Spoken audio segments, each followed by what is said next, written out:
This video is sponsored by BuyMode shopping app. BuyMode e-shopping application is one of the best online shopping app now available on Play Store and App Store. Click below link and install application. Thank you. Hello friends, welcome back to Sivakami Nilaya. நமக்கு ஏதாவது பிரச்சனை மனக்குழப்பம்னா கோவிலுக்கு செல்ல தான் தோன்றும். கோவிலுக்கு சென்று வந்தால் நம் கவலைகள் எல்லாம் மறந்து எவ்வளவு பெரிய பிரச்சனையா இருந்தாலும் அதை சரி செய்திட முடியும்னு ஒரு நேர்மறையான எண்ணம் நம் மனதுல தோன்றும். அந்த நேர்மறையான எண்ணம் நமக்குள்ள தோன்றுவதற்கான ஒரு தூண்டுகோலாக இருப்பது கோவிலுக்குள் வீசும் நறுமணம். அந்த நறுமணம் காரணமா தான் நமக்குள்ள நிம்மதியும் மகிழ்ச்சியும் தானாவே வந்துடுது. அந்த மாதிரியான நறுமணத்தை நம்ம வீட்லயும் உருவாக்க உதவும் ஒரு பொடியை பற்றி தான் இந்த பதிவுல பார்க்க போறோம். அப்பேற்பட்ட பொடியை எப்படி தயார் பண்ணலாம்னு இப்ப பார்க்கலாம் வாங்க.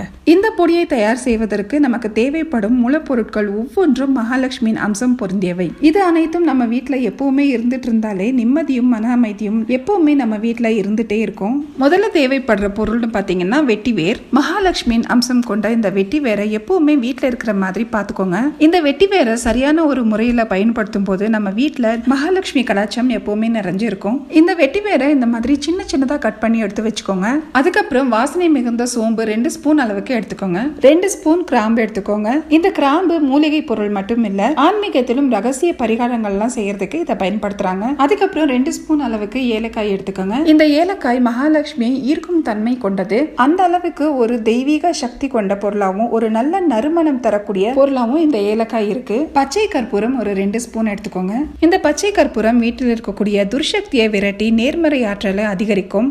அதுக்கப்புறம் வாசனை மிகுந்த ஜவ்வாது. இது கோவில்கள்ல நிறைய பயன்படுத்துவாங்க. இதை நம்ம வீட்டுல உபயோகப்படுத்தும் போது நம்ம வீடு முழுக்க நறுமணம் வீசும். அடுத்ததா சந்தனம் ஒரு 3 ஸ்பூன் அளவுக்கு எடுத்துக்கோங்க. அதுக்கப்புறம் விரலி மஞ்சள் தூள் ஒரு 4 ஸ்பூன் அளவுக்கு எடுத்துக்கோங்க. இப்போ நம்ம மிக்ஸி ஜார்ல இது எல்லாத்தையும் போட்டு அரைக்க போறோம். முதல்ல வெட்டிவேர், சோம்பு, கிராம்பு, ஏலக்காய், பச்சை கற்பூரம் இதெல்லாம் போட்டு நல்லா நைஸா அரைச்சிக்கோங்க. இதை இந்த மாதிரி நைஸா அரைச்சிட்டு மிச்சம் இருக்கிற பொருள் எல்லாம் கலந்துக்கலாம். சந்தனம், மஞ்சள் கலந்துட்டு ஜவ்வாது ஒரு 1/2 ஸ்பூன் அளவுக்கு கலந்துக்கலாம். கலந்துட்டு மிக்சியில் ஒரு தடவை நல்லா அரைச்சி எடுத்துருங்க.